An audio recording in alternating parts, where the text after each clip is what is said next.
Hello students of class 10th.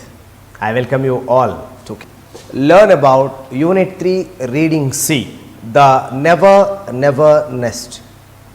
Here never means which never becomes something, which never happens. So here the word nest refers to the house. So here the nest refers to the house. So the house or the belongings of the house which never become one's own. So that is the meaning here. So now let us look at why they won't become and what happens in this particular drama or the play, and then why the writer tells that that never becomes their own nest. So there are so many other things. So in some other places you also look at that same particular lesson on the installment baby. In some other books they have given in the previous days under the heading the installment baby.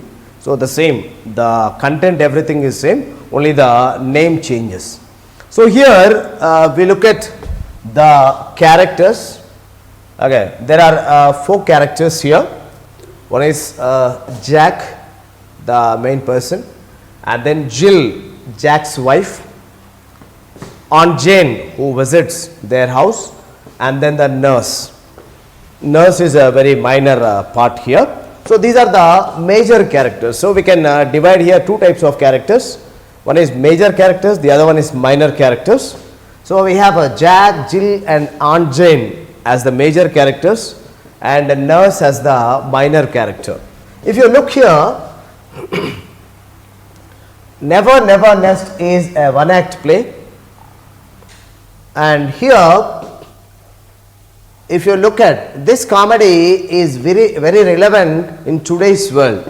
It has been written some years ago, and people thought that this particular play is not so related to present society, but you know this is very relevant, or the more related and relevant today than before, because nowadays people keep buying all the things on some installment. We simply call it as EMI. So this EMI system we keep following even to today, and today people buy most things in installments. As I already told you, we call it as EMI system. So we call it as EMI system. So I just pay my EMIs, they say. Now here easy made installments, that is the meaning. So here the playwright satirizes people's addiction for buying things in installments. See here the playwright satirizes. So he just he just uses the irony, saying that people's addiction for buying things in installments. So they are addicted for buying. So they don't worry or they won't really fear to buy anything. So they simply buy and then start using it. And here the one act play is interesting, not only interesting, it is also humorous.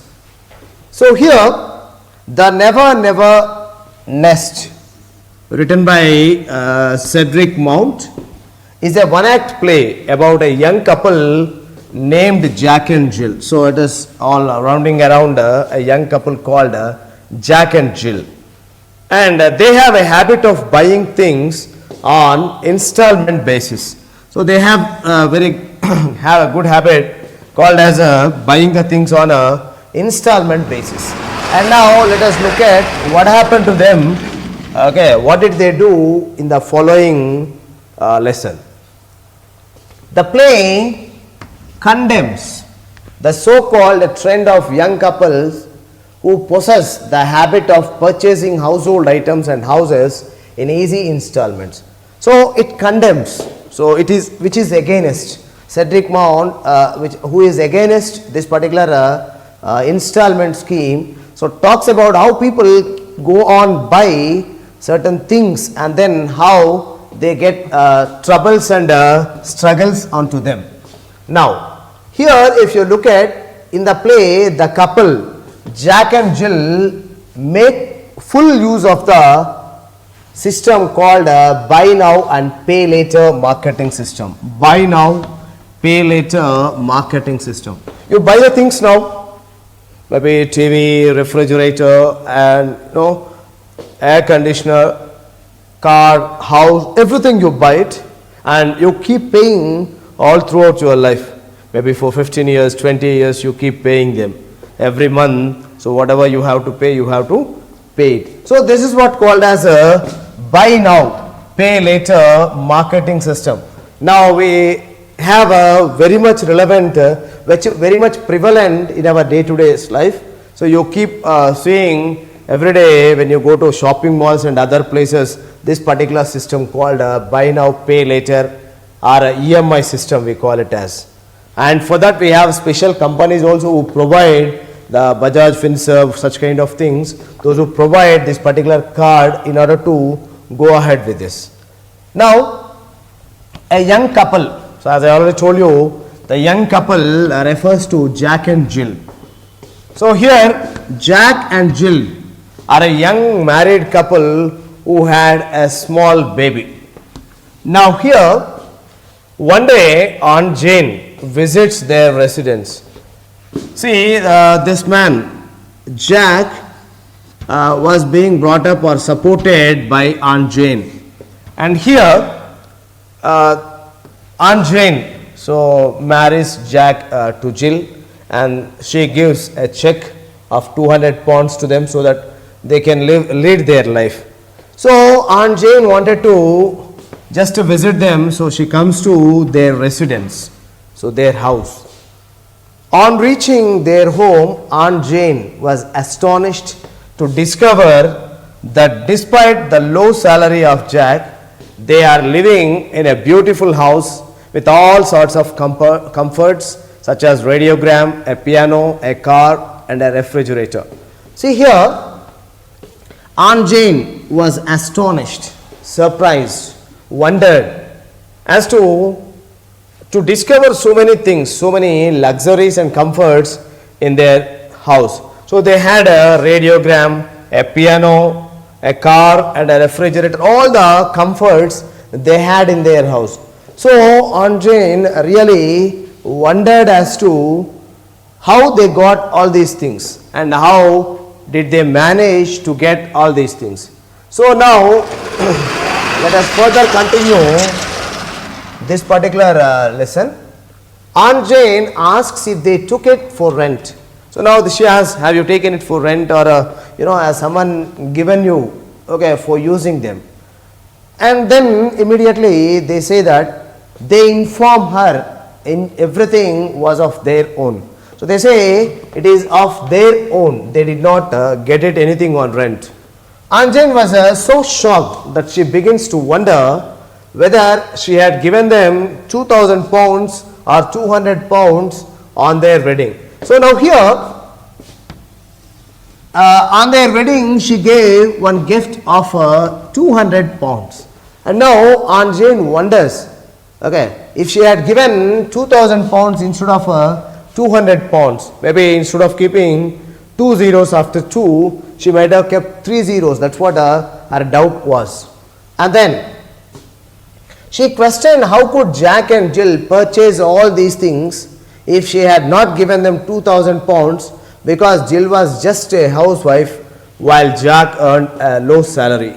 Now here she asked them whether they were given the check of 2,000 pounds or 200 pounds. They answered her that she had given only 200 pounds, not 2,000 pounds. Then she got a doubt. So if that was so, Jill was just a housewife and Jack had a very low salary, and how could they manage to buy all these things? So that's what her doubt was. When she asked about the rent of the house also, Jack informed her that they do not pay rent as they own the house. Now this particular woman, Aunt Jane, asked, so this much big house, why do you want to pay rent? Okay, so you can stay in a small house. So instead of paying lot of rent for this. And then when she asked in such a way, Jack informs her that they have their own house and that is not for rent.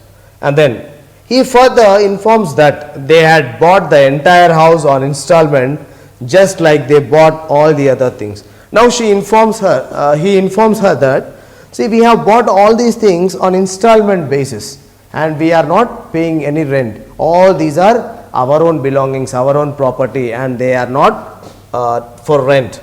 And then he informs that we have bought it on a installment basis. So next one, if you go ahead, they do not own anything. So as it is written here, so nothing belongs to them. Everything is theirs. But nothing doesn't exactly belong to those people. Aunt Jane realizes that despite possessing everything that is needed in every family, Jack and Jill actually do not own anything because they had bought everything on installment. Every family possesses certain things, certain comforts, certain luxuries, but they belong to them.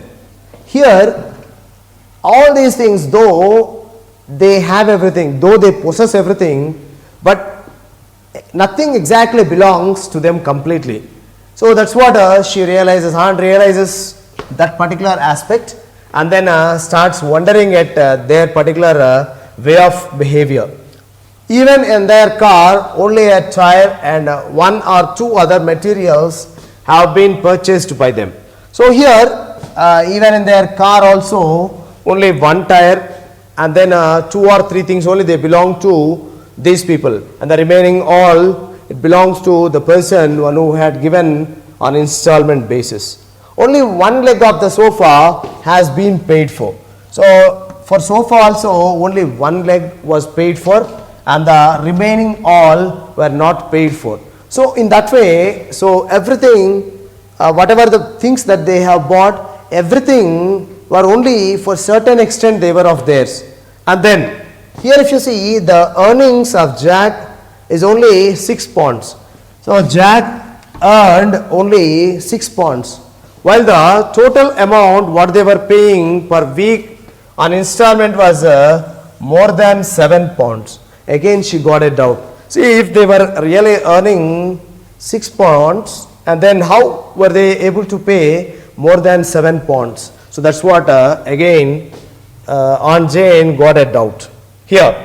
On asking about how they would manage to pay such huge amount, Jack replied that he would take a loan. And again she asked, if that is the case, if you are going to get only 6 pounds and then you are paying more than 7 pounds, how are you managing exactly to pay them? And then Jack simply replies that he just would take a loan and then pay them. So that is also a kind of again installment. So this is what happens. Aunt Jane handed them a check of 10 pounds while leaving their house. Here when you look at, when she heard about all whatever were happening, Aunt Jane thought that she would help them in some or the other way, and she just wrote a check of 10 pounds and handed them over. She requested the couple to make at least one article completely their own using the given money. So at last she requested them, see, at least one article, have it of your own. So she gave a check of 10 pounds and then handed them over and then asked them to make at least one article of their own. And here if you look at irony means what exactly happens opposite to something is called as irony. Sarcasm or irony almost same. What is the irony here? Jill sent the money to Dr. Martin while Jack was out with Aunt Jane at bus stop. So here irony means having two opposite plans. Whatever we think, whatever happens opposite, that's what we call it as irony. So here Jack had got different plans and Jill had some other plans. If you look at, Jill sent to Dr. Martin and the nurse comes there to talk about, and here Jill sent to Dr. Martin while Jack was out with Aunt Jane at bus stop.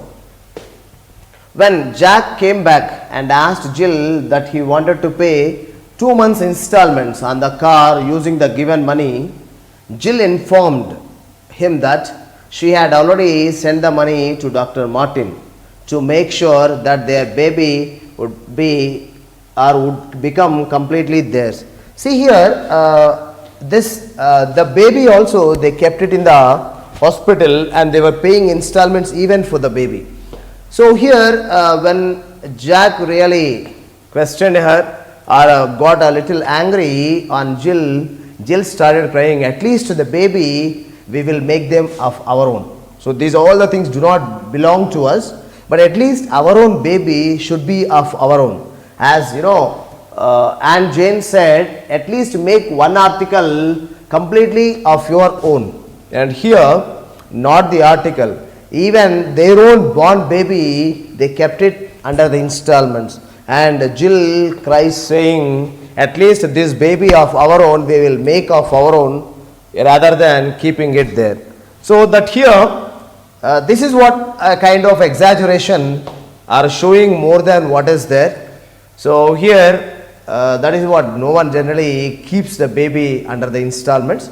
So, but you know, it's a kind of exaggeration maybe, but still there people are going to so much extent of doing so many things. So that is what Cedric Mount wanted to sarcastically bring out in this particular lesson. So now